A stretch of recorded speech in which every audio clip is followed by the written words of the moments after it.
A Rádio Montalegre viaja pelo passado de Barroso e por aquilo que está. A Rádio Montalegre viaja pelo passado de Barroso e por aquilo que está quase a perder-se. Eu vou de feitora de meia. E as senhoras vão a fazer o quê? A ripar o linho. A ripar o linho. A ripar o linho. São profissões que atualmente já não são exercidas, não é? Vocês faziam isso na vossa juventude, não é? E quem fez teste tudo lhe cresce. Para vocês acaba por ser um reviver do passado, não é? Da vossa juventude. Isso é para não esquecer o Os passado. sinais da alma barrosã. Vozes do Povo, ao sábado das 12 às 13, na Rádio Montalegre. Sejam muito bem-vindos ao Vozes do Povo desta semana. O que há para além da história das histórias? O que há para além da história dos mineiros e das viúvas dos mineiros nas minas da Borralha? Como é que se registra a memória de um povo? O filão de um passado que está a morrer no presente. O meu convidado do Vozes do Povo desta semana é Leonel Brito, produtor e realizador de cinema e TV, editor e fotógrafo. Esteve recentemente na Borralha a registar a história atrás das histórias que as paredes das minas não mostram. Vamos então conhecer Leonel Brito, a realidade do mundo do cinema ao longo das décadas e depois a nossa conclusão. E depois a nossa conversa irá acabar por ficar nas minas da Borralha e do que foi constatado por este realizador nesta região do Barroso. Quem é Leonel Brito? É muito difícil de se dizer.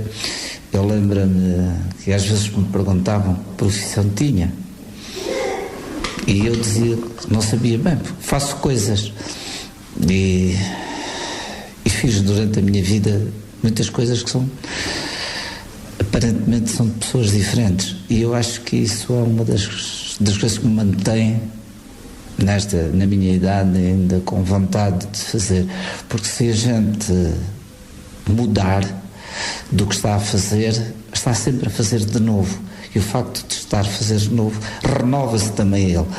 Portanto, eu tanto faço a edição dos 80 anos do Fado de Coimbra, me deve calcular à boa maneira académica de Coimbra, não havia nada, estava tudo desorganizado.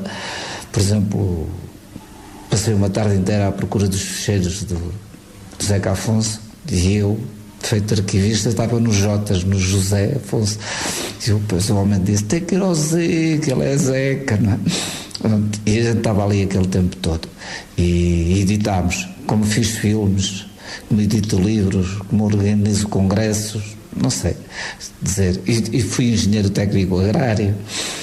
O meu pai, que era o self-made man, achava que eu devia ter um curso curto, rápido e eficaz para sobreviver nesta selva, e eu queria cinema, queria fotografia, e então a minha namorada estava a acabar o curso de Germânicas, ela terminou, vamos para a África, 2, 3, 4 anos, trabalhamos, não pedimos dinheiro aos pais, já temos idade para ter juízo, e voltamos para Lisboa, tu vais dar aulas para qualquer liceu, não havia a crise dos professores que havia agora, qualquer pessoa licenciada com o curso na mão arranjava emprego imediato, e eu vou tirar o curso de cinema que vai abrir a arte e comunicação. Estamos a falar em que ano? Eu fui em 67 e regressei em 71. Tirei o curso e depois comecei a trabalhar. Era uma ousadia tirar um curso de cinema na altura? Era uma loucura, não me levavam a sério. A minha família achou que... O meu sogro ficou zangado comigo, tinha grandes... A filha era brilhante, foi a melhor aluna do 7º ano de liceu, portanto, no atual 12º, no distrito de Bragança, teve um prémio, uma viagem aos Açores e não sei o quê. E acabou por viver comigo, e ela achava que não tínhamos futuro nenhum. Eu não, ela, em relação à filha, achava que a filha tinha cometido um grande erro.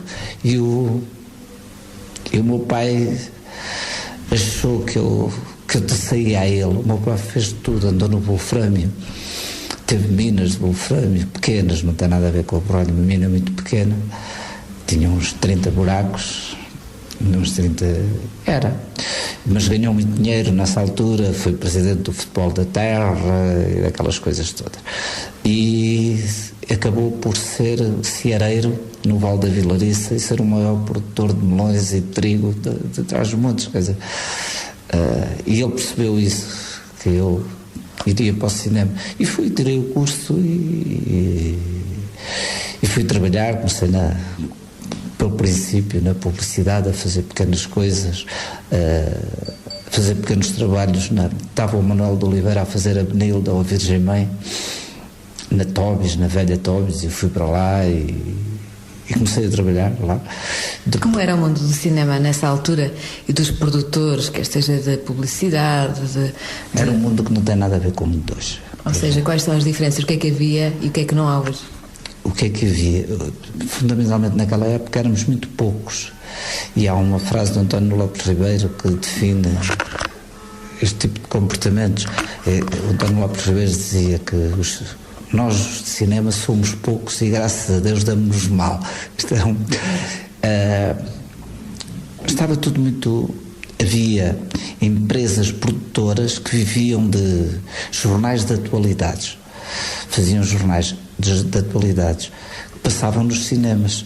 Havia uma lei, que era a lei dos 100 metros, nós chamávamos de a lei dos 100 metros, que era a dimensão da película, de 35 milímetros, e que dava as notícias tipo telejornal, que passava nos cinemas antes dos filmes. Passavam isso, passavam desenhos animados, o Ski na Neve, aquelas coisas todas, e havia produtoras bem organizadas. Isso tinha uma vantagem muito grande, que criou uma profissionalização. O diretor de fotografia praticava todos os dias, o assistente, o eletricista, o homem do som, tudo isso rodava pessoas para voos mais largos. E havia sempre o sonho de fazer a longa-metragem. Havia pessoas que faziam uma ou duas. Os filmes não eram rentáveis. Houve o projeto da Gulbenkian, nisto muito antes do 25 de Abril, estamos a falar na década no fim da década de 60, a partir de maio de 68 é que as coisas evoluem, e a Gulbenkian assume-se como a Secretaria de Estado da Cultura com um programa para o cinema. Criou o Centro Português de Cinema, que era uma cooperativa de quase toda a gente, e onde os realizadores começaram a fazer os seus filmes. E havia o Manuel de Oliveira, que estava no Porto. Não havia nada. O Porto não tinha uma moviola, ou seja, não tinha uma mesa de edição de filmes, de montagem. O Porto, hoje, com os computadores e com os programas, debaixo de um carvalho, de um sobreiro, num café, portanto, só esse mundo é uma loucura, não é? Portanto, nós vivíamos muito disso. Faziam-se filmes.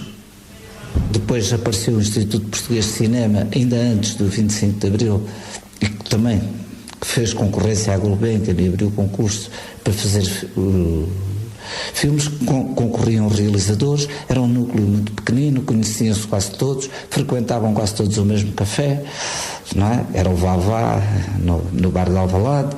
Ali, se a gente chegasse lá, estava lá o Fernando Lopes, António Pedro Vasconcelos, o Fonseca Costa, então o Manuel de Oliveira estava no Porto, que a gente lhe chamava o velho. Já nessa altura, estamos a falar há quase 50 anos, já se chamava o velho.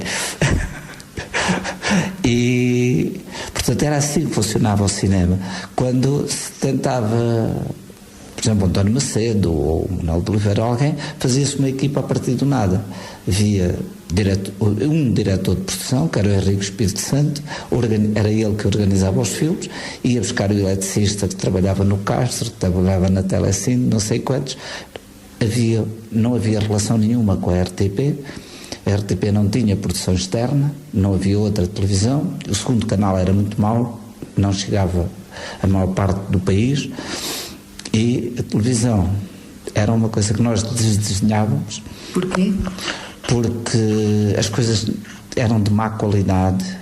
E vou-lhe dar um exemplo. Quando foi o 25 de Abril, todos viemos para a rua, uns a festejar, outros a filmar, outros a fugir. A televisão saiu, todas as equipas da televisão saíram, filmaram, esqueceram-se do som. Estavam de tal maneira condicionados à censura que saíam sempre sem som, não havia equipas de som. Chegavam, diziam o que é que tinha acontecido e alguém fazia o texto, o locutor lia e ia para o ar. Como era a vossa relação, homens do cinema, com a censura na produção de películas? Era muito complicado, porque o cinema é uma coisa muito cara, não é? Mete eletricistas, os homens dos adereços, as costureiras, mete muita profissão, não é? O cabeleireiro tem que arranjar o cabelo, é muita gente a trabalhar num filme. Já quando vê um filme, vê uma lista enorme e a maior parte deles não vigoram lá. Portanto, tinha que se ter sempre muito cuidado. E havia filmes muito bem feitos. O Fonseca Costa era mestre na habilidade de transmitir mensagens, e o Fernando Lopes, não é? Nos documentários que se fazia também havia, e isto é importante agora dizer, havia entidades que pagavam e patrocinavam documentários. A correspondente à EDP no Alentejo patrocinou, por exemplo, um filme muito bonito feito por Fernando Lopes, a preto e branco. O Algarve, quando começou a explodir o turismo, o Fonseca Costa fez um documentário com toda a liberdade sobre o Algarve, que era um filme muito bonito também.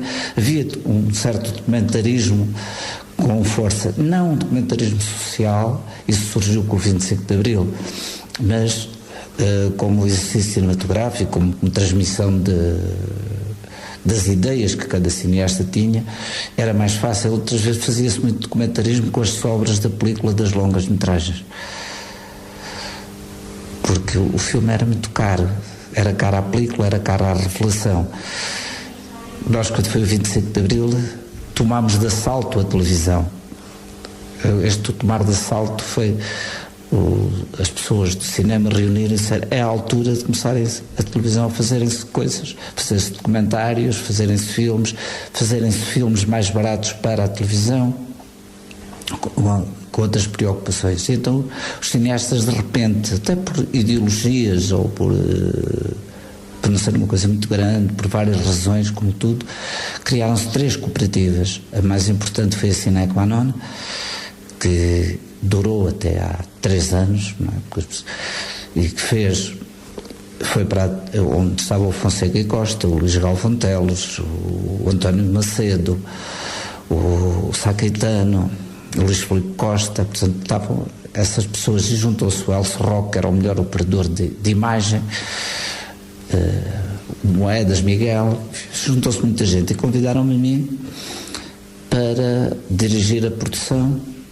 E eu tinha sido aluno do Luís Galvão Teles e do Fonseca Costa no curso de cinema, e convidaram-me, e assim eu iniciei a minha atividade na Sine Qua Non. A Sine Qua Non tinha muitos programas para a televisão, tinha 2 programas por semana, fizemos dezenas e dezenas de filmes com a liberdade total.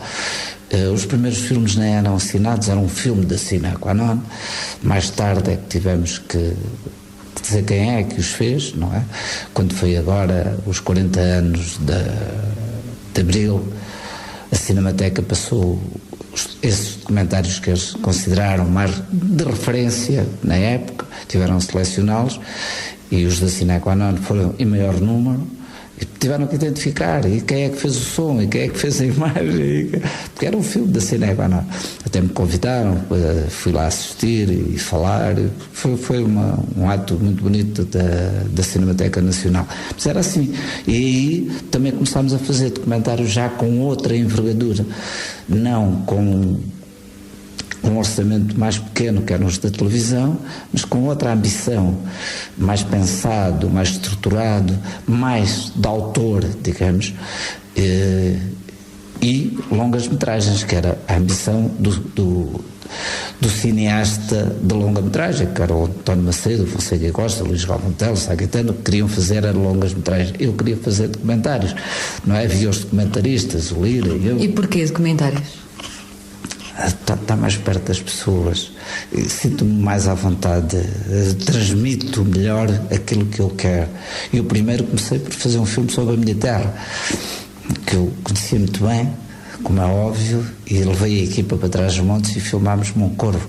Chama-se Gente do Norte, ganhou um prémio europeu. Ganhou porque é um filme muito sincero. Não é? Tem batizados, enterros, casamentos, aparece tudo naquele filme. Vê-se como é que era a vida numa vila do interior concentracionária, fechada, quando começam depois é filmado em 77, o 25 de Abril, os primeiros retornados, as coisas a quebrarem, as casas a começarem-se a construir, porque não se construía antes do 25 de Abril. Moncorvo teve anos e anos sem se construir uma casa. Eu lembro-me das pessoas irem passear para o fundo de uma avenida, uma pequena avenida, uma avenida que tinha para aí 150 metros se tivesse, e as pessoas iam para ver a casa dos magistrados, estava a ser construída. Era um acontecimento social, iam passear a ver a construção de duas casas. Ninguém construía as casas, eram as que estavam, e acabou. E depois do 25 de Abril, os ricos começaram a ceder espaços, os terrenos, a vendê-los, a fazer dinheiro, que antigamente, por orgulho, não vendiam os terrenos. Parecia mal, dava a impressão que precisavam. E depois aperceberam-se que podiam ganhar dinheiro e venderam terrenos, começaram-se a construir, chegaram retornados, muita gente, e toda essa revolução, digamos, essa agitação, o ressurgir de uma renovação daquela terra. E eu em 77 apanhei exatamente isso, não é? A chegada dos retornados, os miúdos que andavam no 7º ano de liceu e viviam na aldeia, vinham de uma terra de calor, da África, e chegavam ali, não tinham casas de banho, o liceu era miserável, era num antigo hospital, não tinha condições nenhumas, criaram-se uns pavilhões pré-fabricados para tanta gente entrar e poderem ter aulas. Hoje tem uma boa escola secundária e já não tem alunos, tem metade dos alunos, fizeram entretanto belos edifícios e hoje não há ninguém, todos os anos diminui, como se fizeram os jardins de infância nas aldeias que já fecharam colégios, já fecharam escolas, vai fechando. É o drama da interiorização. Portanto, eu fiz esse documentário e depois fiz outros, não é? Fiz da Madeira, que era uma coisa que me preocupava, da Ilha da Madeira, que era um contrato de colonia. Muita gente quando lê em colónia, o contrato de colonia vem desde a primeira ocupação, desde a descoberta da Madeira, desde o primeiro povoamento dos senhores, os grandes senhores, os donos que doaram a Madeira aqueles terrenos, fizeram contratos com os servos da gleba. E isso prevaleceu até o 25 de Abril, depois do 25 de Abril. Ainda se mantinha. E eu sabia disso. E tinha um conhecimento muito engraçado. Porque é que eu tinha conhecimento? Porque eu terminava o curso no fim do ano, não é? No fim do ano letivo, de julho, agosto, e eu tinha um curso na mão, arranjei um emprego em Lisboa e de repente não era do quadro e disseram-me, olha, há um lugar na Madeira por 5 meses. Eu não quis pedir dinheiro ao meu pai e fui trabalhar 5 meses para a Madeira, para o Instituto Nacional dos Vinhos. Fui fazer análise dos vinhos. Era como uma análise feita por mim, que os vinhos entravam e saíam da Madeira, que é muito divertido. E aí apercebi-me no campo de trabalho, do contrato de colonia, conheci pessoas, falei com pessoas e aquilo ficou-me na cabeça. 10 anos depois regresso à Madeira, isto foi em 77, antes de ir para a África. Em 77 venho com uma equipa de cinema e fiz o filme A Colonia e Vilões. O João Jardim fez o favor de o proibir na Madeira, o que foi muito bom, porque o filme teve uma repercussão muito grande. Toda a gente queria ver um filme quase clandestino e acabou por passar e correu depois muito bem, pronto. E era essa a minha atividade. Passado 4 anos saí da Cinequanon, dava-me bem com toda a gente. Era como um filho quando tem 18 anos quer sair de casa, não tem nada contra os pais, mas quer a sua casa, o seu apartamento. Eu fui ver ele fazer as coisas da maneira dele e depois de vez em quando tinha saudades, ir lá dar um abraço aos pais. E eu quis fazer o mesmo com a Cinequanon, dava-me bem com todos, eles tratavam-me bem demais, porque eu era realizador e diretor de produção, portanto era eu que aguentava as longas metragens. Fui diretor de produção das Horas de Maria, foi o filme que deu deu um grande escândalo em Lisboa. Os católicos iam rezar para a porta do Nimas, por causa do filme, assim, umas coisas de um obscurantismo primário em Lisboa, a capital do Império, era uma coisa inclassificável. Mas pronto, foi assim. E eu fui diretor de produção, gostei muito, e fiz a Confederação do Luís Galvão Teles, que é um filme muito político, com música de Samário Branco, de Sérgio Godinho, todas essas agitações todas. Depois saí em 78 e montei a minha produtora, que chegou a ser a maior produtora da RTP. Fazia os meus documentários, as séries que me agradavam e propunha e negociava com a televisão. E que tipo de documentários era? Olha, fiz, por exemplo, fiz uma série sobre as coletividades de cultura e recreio do país, desde a grande coletividade dos grandes comerciantes do Porto, não é? Até a pequena coletividade do bairro. Fiz as feiras de Portugal baseado no livro da Virginia Rao, desde as feiras de gados aqui em Cabeceira de Bastos até à fila, não é? Fiz uma série sobre o Paleolítico, sobre o período Paleolítico ao Romano, 30 filmes de arqueologia. Depois, uma das coisas que eu também queria fazer, fiz uma série sobre escritores, Marbella e Silva, fiz sobre os realizadores que já estavam num período de velhice, foi uma homenagem a eles, sobre o diretor da Cinemateca, portanto, fazia filmes pontuais sobre isso. Depois comecei também a fazer para outro, como produtor, a produtora que eu tinha organizado, e fiz, por exemplo, a produção da série da Natália Correia e de Manuel Alegre. Era eu que organizava a equipa, era eu que fazia tudo, até entrevistas eles não queriam, era eu que as fazia, mas os filmes eram mesmo deles, embora não fossem os filmes no conceito que nós temos de autor, eram de autor o discurso deles, não é? Era isso. Eu fiz, e com muito agrado, fiz com a Natália Correia e fiz com o Manuel Alegre. E fiz um levantamento gastronómico do país, chamava-se Portugal de Faca e Garfo, e antes disso tinha feito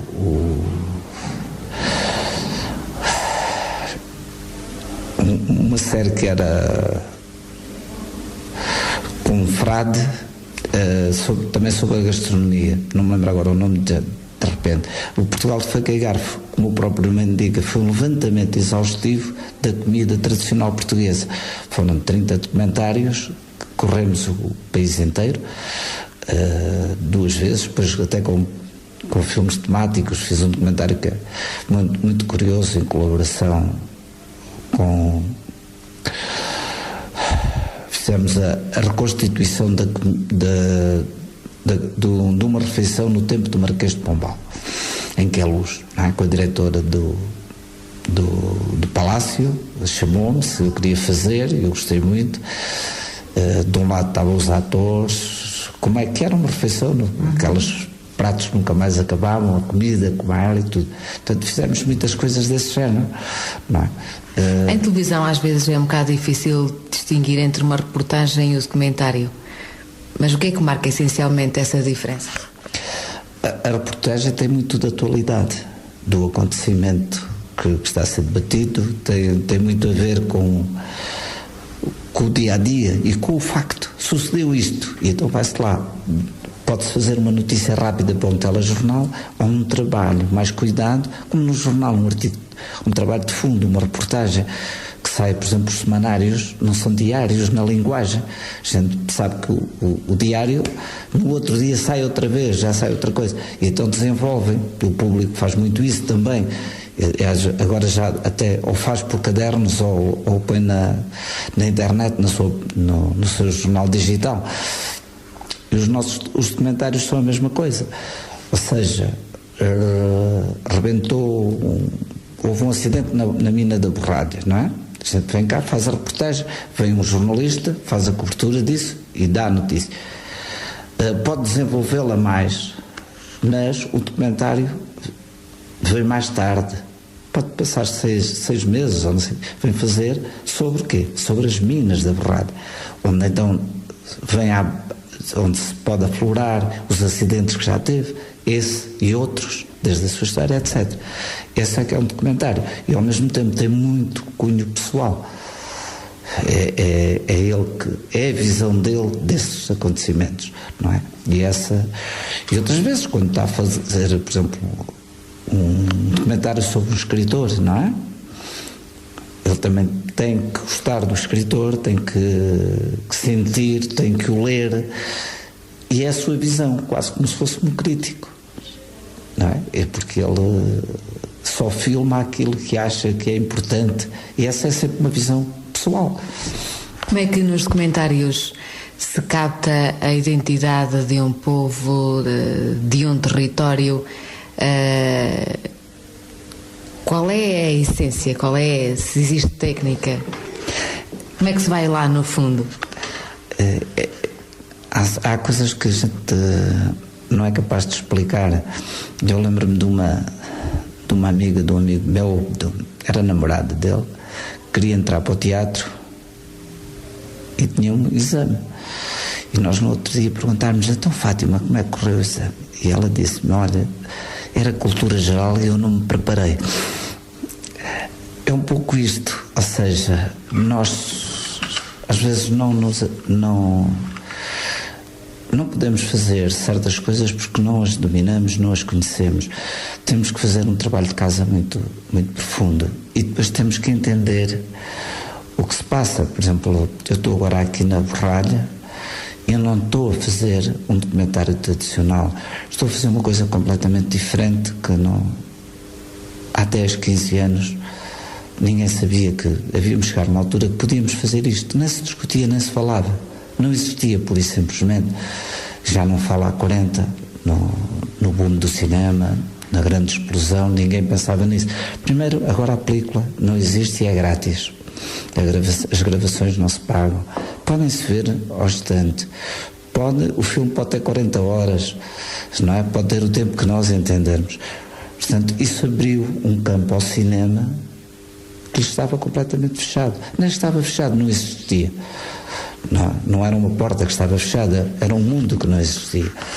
E agora nós podemos fazer. E eu fui convidado para fazer as memórias do Vale do Coa. Trabalhei com arqueólogos, com etnólogos, com sociólogos, com aquela gente toda, que achavam que era importante fazer-se a recolha oral das pessoas com mais de 70 anos, porque, como sabe, a Idade Média no interior acabou em 61.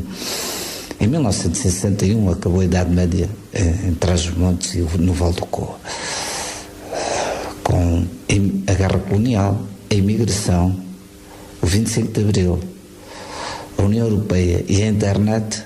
Entramos no século XXI, saltando 600 anos. Nós falamos com pessoas aqui em Salto. Um senhor disse-me que alugava terras para trabalhar, dedicava-se à lavoura e pagava um carro de pão por ano pela terra que ele tinha. E eu perguntei-lhe o que era um carro de pão. E disse ele: oh, homem, são 60 razões. Isto foi há meio dos dias aqui. As medidas, o litro, o metro, o quilómetro, estas medidas todas entraram em vigor na Europa no século XIX, no meados do século XIX, salvo em 1852. E as pessoas ainda falam em rações, em almudes e alqueires e tudo. Portanto, esse mundo que vem do Quixote, que a gente lê e ouve as pessoas a ser, quando uma pessoa trabalha na Borralha e faz 31 km por atalhos, são à volta de 18, 19, a pé, com chuva, com sol, seja o que for, para ir trabalhar, e leva um saco com figos e bebe água no rio, e come um pão, uma côdea de pão. Isso vem no Quixote. É esse mundo que acaba, que se está a extinguir. Esta gente são os últimos, porque a geração seguinte, que tem 50 anos, 60, já viveu um mundo completamente diferente, já foi profundamente abalada por outro, pelos surtos de imigração, pelo 25 de Abril. Já é outra gente, já vive noutro espaço, já tem dificuldade até em entender esses velhos que lhes falam de um mundo que morre com eles. E aí todo o cuidado é pouco, nós temos que ter um esforço grande de recolher, porque se acaba, não é? Nós começamos a um mundo novo e não podemos esquecer o que acabou. E quando acaba, não é daqui a 10, 20 ou 30 anos que são os investigadores que vão à procura de uma notícia do jornal disto e daquilo. Se nós pudermos ter os depoimentos das pessoas que nos falam de coisas, não é? Isto hoje, falar com uma senhora que está grávida, não é? Ou que casou, ou que vive com alguém, não é? Sei que esta gente tinha, ainda hoje uma senhora disse-me, nós éramos 11 irmãos e eu tive 12 filhos. Ninguém tem esta conversa hoje, não é? E eu pergunto onde é a questão, 8 estão na Suíça, está tudo espalhado por aí.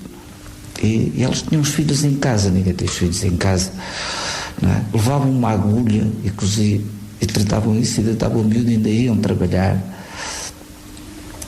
Comiam sopa de manhã, ao pequeno almoço, ao jantar. Não havia segurança social, não havia rendimento mínimo, não havia nada. As pessoas sobreviviam. Como a gente vê as histórias dos judeus na Segunda Guerra, as fomes e as misérias que passavam, aqui passava-se aqui, no interior do país. As pessoas iam às feiras a pé, deslocavam-se a pé. Eu falei com uma pessoa que agora tem um curso superior, que me disse que a primeira vez que foi a Braga teve que tirar fotografia para obter identidade. E desloca-se de Salto a Braga para tirar uma fotografia para obter identidade. E depois, quando chegou cá com a mãe, descobriu que tinham que ir a Monte Alegre, ao registro civil. Ela nunca tinha ido a Monte Alegre. Isso ficava lá tão longe. Ela era de Salto, não tinha nada. E vai a Monte Alegre para ter o seu primeiro bilhete de identidade. Tem que ir a Braga, de Braga tem que ir a Monte Alegre. Isto já é a geração que tem bilhete de identidade. Porque a gente encontra depois um velho que fez a tropa em Vila Real. Foi para Lamego, não sei quem foi para Vila Real, e quando acabou vinha a pé para Salto, de Vila Real. De Vila Real atrás, mas vinha a pé. Ainda hoje sabe de cor os percursos todos. Disse-me, como se fosse um GPS, não é? Ou irmos ao Google, carregarmos e darmos o percurso. Ele disse-me exatamente como é que se ia de Salto a Vila da casa dele ao quartel, não é? As pessoas são capazes, portanto, de dizer estas coisas. E estas coisas para nós são surpreendentes, não é? Uma pessoa que todos os dias comia sopa e ao domingo lavava a roupa dos filhos para irem à missa, que era a mesma roupa, não é? E acha muito estranho, porque depois tinha que cozer, serzir, e aquilo era quase uma arte de ourives. E hoje as pessoas rasgam as calças de propósito, é tudo ao contrário.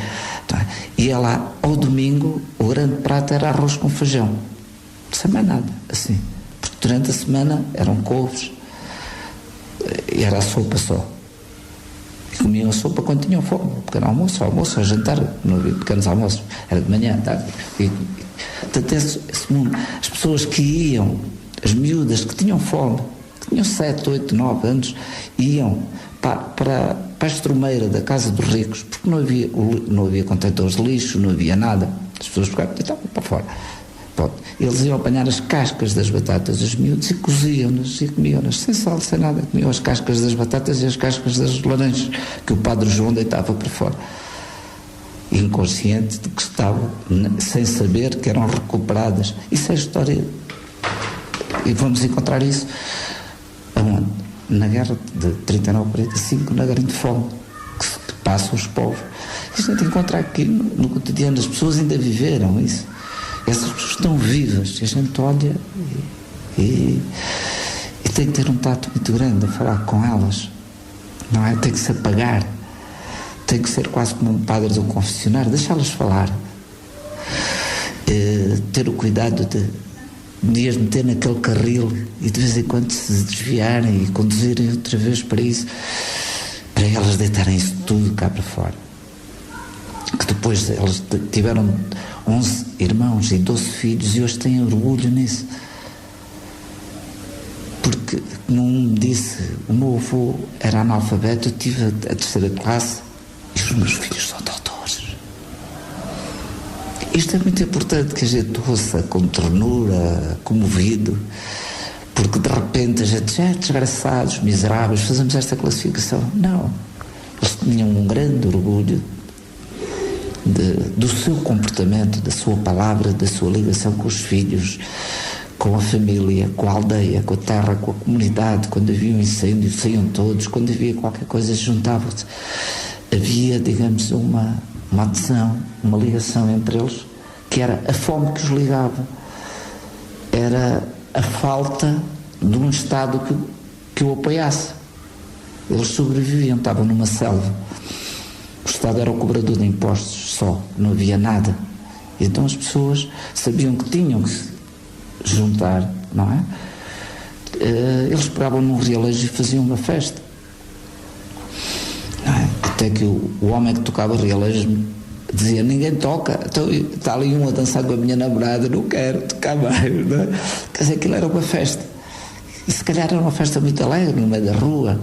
Eles sabiam ultrapassar a fome e as deficiências. Eu, por exemplo, quando as minas fecharam em 86, a gente diz: coitados, as minas, desemprego, começamos todos a pensar nas coisas ruins. Muitos hoje dizem-nos que foi o melhor que sucedeu, porque emigraram, ainda tinham idade de emigrar e triunfaram em França, no Luxemburgo, na Alemanha, e conseguiram trazer dinheiro para recuperar a casa para os pais que já não tinham capacidade de ir, já tinham 60 e tal, 70 anos, já não podiam recuperar, já estavam no fim da vida e sem hipótese de lhe dar a volta.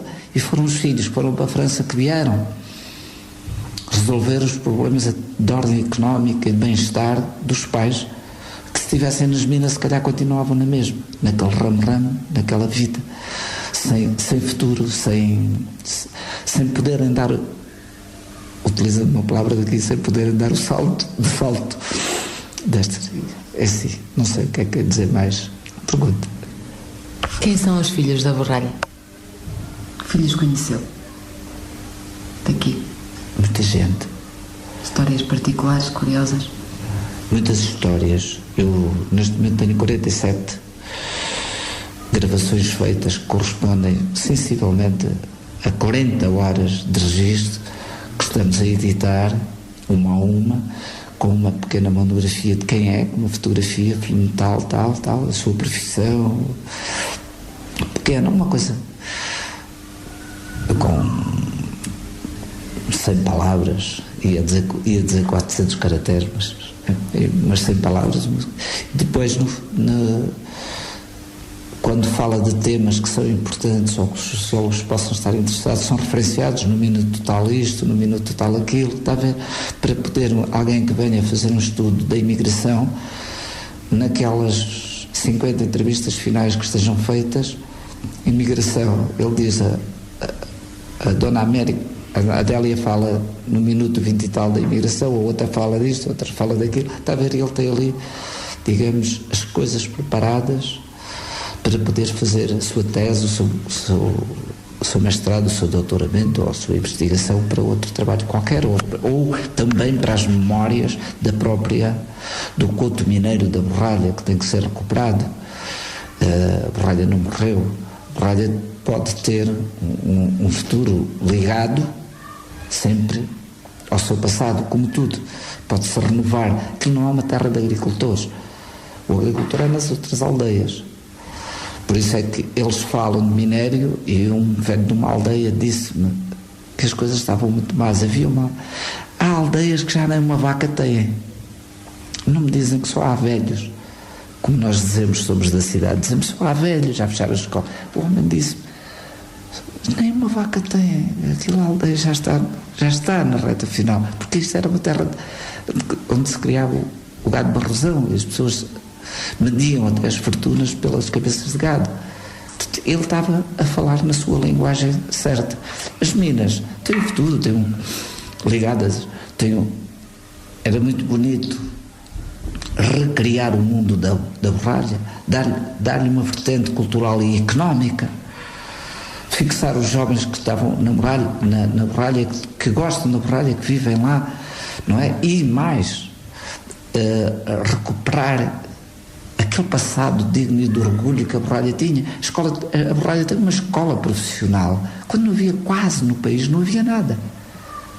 Não havia nada em Trás-os-Montes. Havia os liceus obrigatórios nas 7 distritos. E havia uma aldeia que tinha uma escola profissional. Então não se pode apagar, não é? Que saíram dali pessoas que estão hoje a chefiar o Departamento de Eletricidade de Pisões e de várias barragens, tiraram o seu curso profissional ali. Outros seguiram depois a via universitária e tiraram o curso. São médicos, são geólogos, são isto, são aquilo. Nasceram porque havia aquela escola. Porque os pais podiam não ter poder económico e ainda ficavam com a 4ª classe antiga, nas aldeias e nas vilas. Os filhos dos remediados e dos ricos ainda faziam o 5º ano de liceu e depois os outros, uma elite muito pequenina, ia para a universidade. O que era a Universidade de Coimbra nos anos 60 tinha menos alunos que a Universidade de Trás-os-Montes, com qualquer instituto politécnico. O Porto não tinha direito, tinha arquitetura. Lisboa não tinha, Coimbra não tinha arquitetura. Havia uma escola de arquitetura em Lisboa e no Porto. Coimbra não tinha. Ainda havia faculdades, só havia numa cidade. E hoje há em toda a parte. E a borralha é muito importante porque permitiu que essa gente não ficasse com a 4ª classe tradicional da sua aldeia ou da sua vila.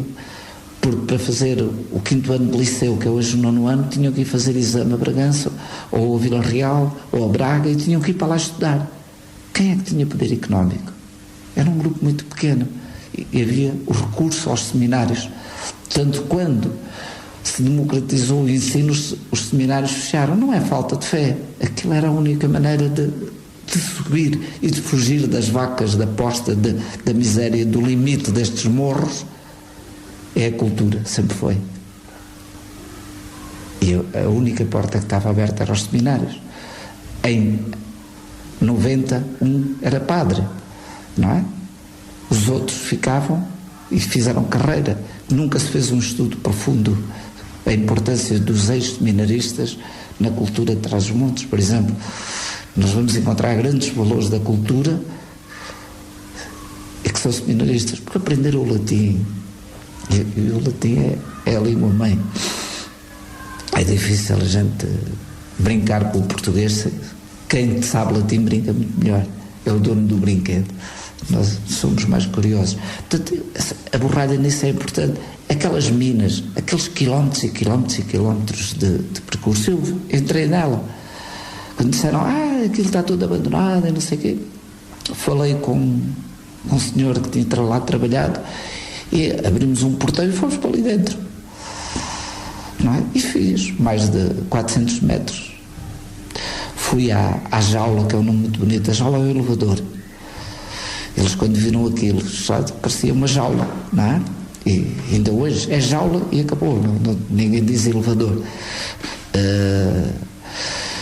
E eu percorri, vi, e não percebo porque é que não há visitas de estudo lá, não há visitas para turistas, não se levam a gente a percorrer aqueles túneis que são uma maravilha. E estão todos em bom estado, andei lá à vontade, não é? E vê-se aquela jaula com 60 metros de profundidade, com aquelas escadas, e depois nós sabemos que eu ouvi depoimentos de pessoas que aos 25 anos são viúvas. Borralha é uma terra de viúvas, que é um trabalho que ficou em aberto. Alguém tem que o fazer, porque eles morriam. Havia uma doença que não há em parte nenhuma. Em Monte Alegre ninguém sabe o que é. Era o mal da mina. Então, o seu marido morreu de quê? O seu homem morreu de quê? Era o mal da mina. Eles apanhavam aquele pó com os martelos, perfuravam a seco. O pó entrava no pulmão e um rapaz com 25, 30 anos, 40, falecia. Ainda hoje uma senhora disse-me uma coisa que eu vou ver se eu consigo dizer. A ver se eu não me emociono ao ponto de dizer. Que é... O marido trabalhava nas minas, era escombreiro, teve debilidades físicas e teve um AVC aos 30 anos. E 2 dias depois ela abortou. E 15 dias depois fecharam as minas. E ela ficou com um homem travado em casa e com 11 filhos e o desemprego. Sem segurança social, sem nada. Teve que sobreviver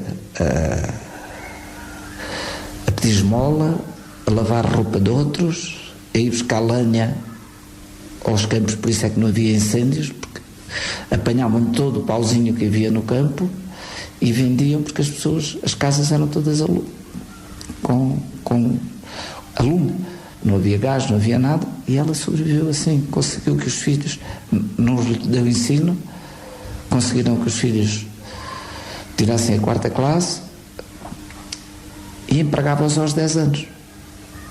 Começavam a vida adulta aos 10 anos. Uma das filhas foi para a França para criada de servir, 10 anos. Outro foi para outra aldeia tomar conta de cabras, outro foi tomar conta de vacas, outro foi... Pronto. E todos se empregaram quando chegavam aos 10 anos. O mais velho ia ajudando a mãe. Ia à aldeia onde estava um, guardava cabras, ao fim do mês a receber a jorna dele. E com esse sustentavam os mais novos. Isto é um ciclo. Não é? Porque os outros sustentaram o outro é assim, é rotativo. O mais velho foi o pai, não é? E depois o mais velho dá dinheiro para o mais novo, o outro dá para o outro dá para o outro, e assim conseguiram todos sobreviver e vivem bem hoje. Não têm cursos, mas estão na Suíça, têm 8 na Suíça, outros em França e um em Braga. Isto é uma coisa muito engraçada que é comum. Quando eu falo, pergunto sempre com os filhos que têm, os irmãos que tiveram, e o que é que fazem hoje os filhos e o que é que faziam os irmãos, para se comparar, para se saber as profissões, o ensino. E quando falam dos filhos, ninguém está cá. Ou assim, eu tive 9 filhos, 8 raparigas e um rapaz. Então, e onde estão? Olha, estão 2 na Suíça, 2 em França, 2 em Espanha, 2 em Andorra e 2 em Braga e 1 no Canadá. Há sempre Braga metido nisto, que é uma coisa muito interessante. Isto aqui é já uma zona de transição. Isto é uma zona de vinho verde. A gente aqui bebe tinto e tinto verde, bebe-se tudo aqui. É terra do milho. O milho já entra aqui. As pessoas fazem o milho, combate com o centeio. Coisa que não sucede se a gente entrar para trás dos montes, o milho desaparece. Não é? Portanto, esta zona de transição. Depois a borralha é uma coisa que é fascinante. A borralha não existia. Mas a gente que aparece na borralha em 1903, a borralha não existe. É criada. E é criada com a explosão, quando a grande explosão da guerra de 39-45, o wolfrâmio era ouro. Há muitos livros sobre o wolfrâmio, não vamos falar nisso, só dizer que era ouro. Então, é a corrida ao ouro, como se vê na América, dos filmes americanos ou nos filmes brasileiros, é a corrida ao ouro. E vem gente de toda a parte e que se fixa aqui.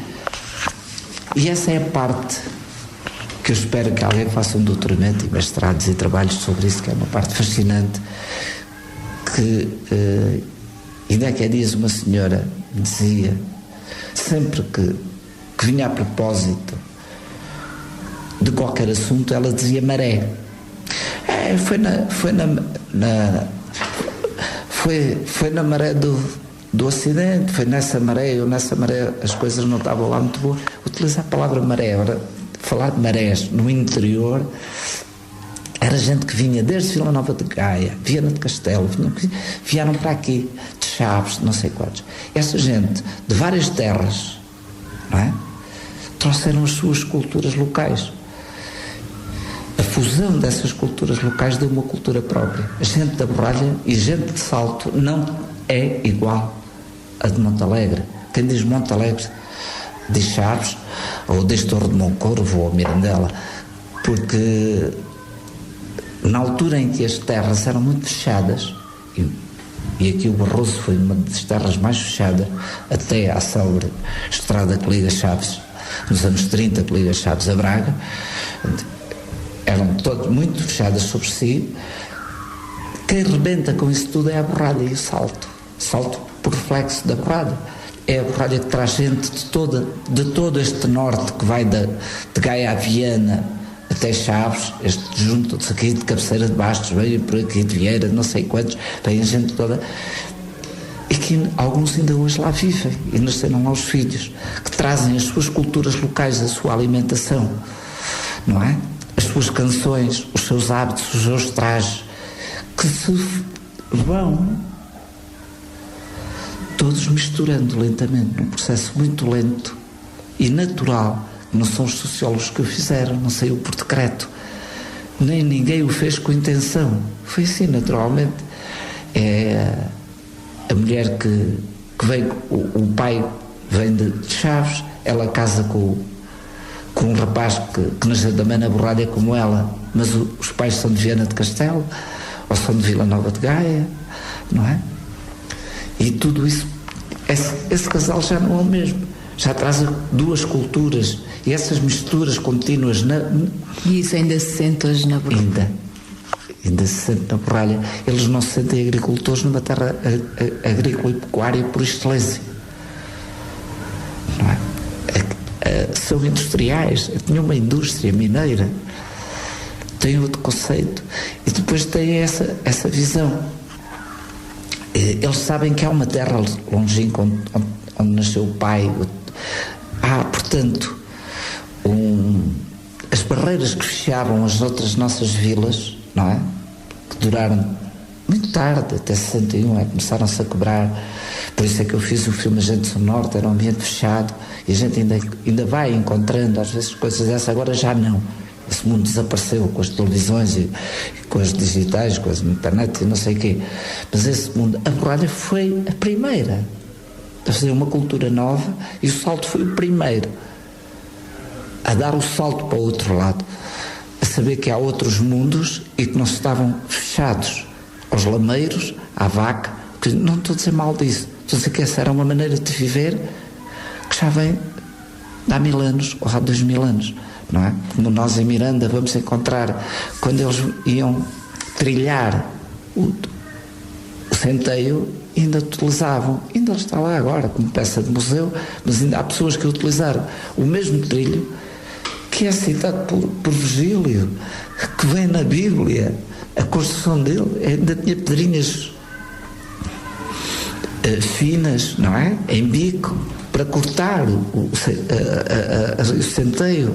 Hoje não. Hoje é uma ceifeira de bolhadora, que é um rapaz com 20 anos, leva lá dentro o seu M3, ouve a sua música, e aquilo é tudo computadorizado e já sai tudo ensacado, já tem tudo cá para fora. Portanto, e essas terras mantiveram-se. As primeiras a alterar profundamente é uma que nasce nova, que é a borralha, que tem uma influência muito grande, que é aqui no Salto. Qual a importância desta história na história? Uma história que, por norma, é subestimada, não é registada, mas que define a identidade de um povo. Quando em 2003, salvo erro, a Unesco falou e regularizou o património imaterial, sabia a falha do mundo académico e percebeu a importância que tinha o saber das nações através do povo, das suas histórias, do seu saber fazer, das culturas que vinham de trás e que eram apreendidas às vezes na rua. Os miúdos iam para a rua, os pais não ensinavam nada, os pais nem educavam, os pais alimentavam os filhos, faziam tudo para que os filhos sobrevivessem. Os miúdos aprendiam na rua, As casas eram pequeninas e miseráveis. Abria-se a porta e os miúdos vinham para a rua brincar. Pegavam numa lata de atum, faziam um carrinho. Pegavam numa coisa, faziam um carrinho. Se estava a chover, punham um pauzinho e seguiam. Era um barco que ia para aquela ali afora. Portanto, isso é muito importante. As cartas, os documentos, as pessoas têm em casa e têm referências culturais extremamente importantes para sabermos ler hoje. E nós antigamente não, interessava-nos as datas, as batalhas, as conquistas, o grande intelectual, o grande escritor, e vamos a descobrir um outro mundo paralelo, que se calhar é muito mais real, muito mais autêntico, e que define melhor o ser transmontano, o ser português, o ser aqui barrosão, através destas histórias desta gente, que a construíram dia a dia, que têm nas suas memórias e que a contam. E alguns têm coisas em casa, não é? Materiais que já não usam, que são peças de museu. E eles também. Portanto, isso é muito importante ser feito. Estes materiais têm que ser... nós temos que ir cada vez mais, como os arqueólogos, a fazer trabalhos de campo. Sair e ouvir. E ouvi, e continuo ainda, aqui no meu trabalho, que está quase a terminar o meu trabalho de campo, histórias espantosas da vida das pessoas. Como ele disse, quando o outro disse que era um carro de pão, e eu perguntei-lhe o que era um carro de pão, e ele disse que era, explicou-me, e eu tenho muitas histórias que eu ouvi das pessoas que custa quase a acreditar, não é? As pessoas andavam descalças, as pessoas faziam travessias diárias de 10, 15, 20 quilómetros à chuva, ao sol, não sei o quê, porque não havia transportes, não tinham dinheiro para o burro, não tinham nada. Iam e vinham dos seus empregos e faziam tudo a pé. E era assim. E comiam pão só, comiam figo, bebiam água da ribeira. Ninguém se preocupava se a água tinha tratamento, se não tinha tratamento, não sei o quê, se morriam, se não morriam. As crianças morriam, as mulheres tinham muitos filhos, 10, 12, 17. Encontrei uma pessoa que tinha 17 filhos. Uma coisa que nunca ninguém falou, ainda não consegui ler nenhum livro a dizer a importância que o sexo tem nestas histórias todas. Porque as pessoas não queriam ter filhos. As pessoas tinham filhos, que é completamente diferente. Chegavam a dar de mamar às crianças até 2 anos, porque pensavam que se lhes desse de mamar até 2 anos não engravidava, não sei quantos. Nunca ninguém falou. Eu não consigo ler nada sobre a importância que tem o vício do sexo, digamos assim, que domina a fome, domina as crianças todas, e eles acabam por ter sexo, acabam por ter mais um filho, acabam por ter mais um problema em casa, mais uma boca para alimentar, não é? As pessoas emigraram, deixavam as mulheres, os homens iam embora, elas porquê? Porque eles iam buscar comida para os filhos. Uma andorinha que vai atrás e o passarinho que desce abre a boquinha e ele mete lá dentro. Essa era a preocupação número 1, era alimentar os filhos. E, no entanto, eles não. Nunca interrogaram o sexo. As mulheres continuavam a manter filhos. Já se sabia, era assim. Portanto, tinham 10, tinham 15, tinham 17. Aqui na Borralha, já encontrei uma senhora com 17 filhos. E nós interrogamos, pomos isto tudo em interrogação. E às vezes até apetecia-me sempre perguntar, nunca tive coragem de perguntar àquelas senhoras todas que tiveram 17, 15, 12, e alguma vez tiveram um orgasmo.